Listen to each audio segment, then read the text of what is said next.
தஹஜ்ஜத் தொழுகைக்காக வேண்டி கணவனை எழுப்பிவிடக்கூடிய குர்ஆனோடு தொடர்புள்ள ஒரு சாலிஹத்தான ஒரு பெண். ஏனென்றால் சமீபத்தில் நிகழ்ந்த ஒரு சம்பவம் மனதை மிகவும் பாதித்தது. கோழிக்கோடிலிருந்து ஒரு சகோதரர் துபாயிலே பிசினஸ் செய்து கொண்டிருக்கிறார். நல்ல கோடீஸ்வர குடும்பத்தை சார்ந்தவர். என்னுடைய உஸ்தாத் அவர்கள் சொன்ன செய்தி இது. உஸ்தாதிட்ட வந்து தன்னுடைய பிரச்சனையை சொல்றாரு.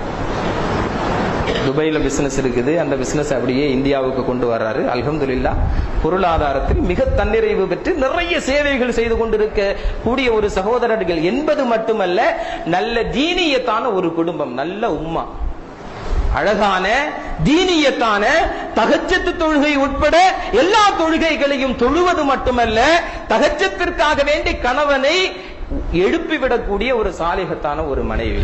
இது கிடைக்கிறதான மிகப்பெரிய பாக்கியம் சகோதரர்களே, அதான மிகப்பெரிய பாக்கியம். நபிகள் நாயகம் ஸல்லல்லாஹு அலைஹி வஸல்லம் அவர்கள் சொன்னார்கள், திருமணம் தான் ஒரு மனிதனுடைய சொர்க்கத்தை நிர்ணயிக்கிறது. எல்லோரும் சொல்லுவார்கள் திருமணம் சொர்க்கத்திலே நிச்சயிக்கப்படுகிறது என்று, தமிழிலே சொல்லுவார்கள்.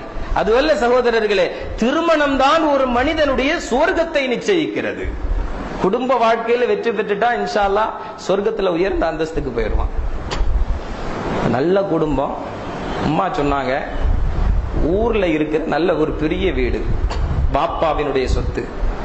உம்மா சொன்னாங்க, கடைசி காலத்துல எனக்கு வாப்பாவினுடைய வீட்டுல போய் இருக்கணும் மோனே. உம்மாவை அளவு கடந்து மதிக்கக்கூடிய ஒரு நல்ல மகன். உம்மாவினுடைய விருப்பத்திற்கேற்ப குழந்தைகளுடைய படிப்பை இந்தியாவிற்கு மாற்றி இங்க வந்து தன்னுடைய குடும்ப வீட்டுல, மலையாளத்துல தரவாடு வீடுன்னு சொல்லுவாங்க இல்லையா, குடும்ப வீட்டுல சந்தோஷமாக சென்று கொண்டிருக்கிறது.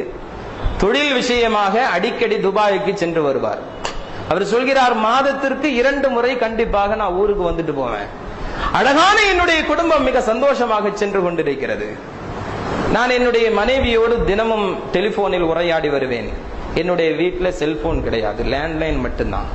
அது உம்மாவினுடைய ரூம்ல இருக்கும். அதனால் என்னுடைய மனைவியை அழைத்து பேசுகின்ற பொழுது சில நேரங்களில் அது அவருக்கு சிரமமாகப்பட்டது.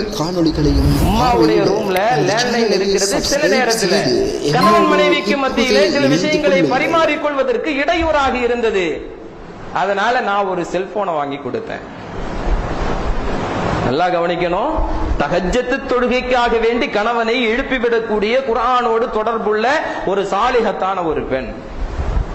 செல்போனை வாங்கி கொடுத்தேன். கொஞ்ச நாளைக்கு கொஞ்சம் ஃப்ரீயா கொஞ்சம் பேசிட்டே இருந்தோம். ஒரு நாள் வீட்டுக்கு போன் பண்ண, செல்போன் சுவிட்ச் ஆஃபா இருக்குது.